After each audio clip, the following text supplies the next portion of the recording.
রিক্ত আমি নিঃস্ব আমি, দেবার কিছু নাই, আছে শুধু ভালোবাসা, দিয়ে গেলাম তাই।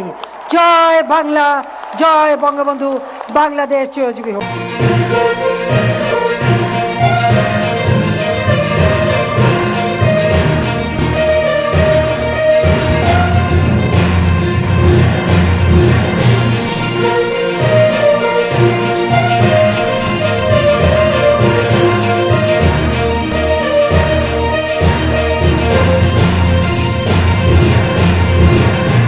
মঙ্গলবার রাতে অগ্রণী ব্যাংকের প্রধান শাখায় শেখ হাসিনার নামে থাকা দুটি লকারে অভিযান চালানো হয়। দুদক, অগ্রণী ব্যাংক ও কেন্দ্রীয় ব্যাংকের কর্মকর্তাদের একটি যৌথ দল এতে অংশ নেয়। লকার থেকে 832 ভরি স্বর্ণ উদ্ধার করা হয়েছে। একই সাথে বিভিন্ন সময়ে পাওয়া রাষ্ট্রীয় পুরস্কারও এখানে রক্ষিত ছিল, যা জমা রাখার কথা তোষাখানা। শেখ হাসিনা পালিয়ে গেছে, শেখ হাসিনা নাই, শেখ হাসিনা চলে গেছে, শেখ হাসিনা পালায় না।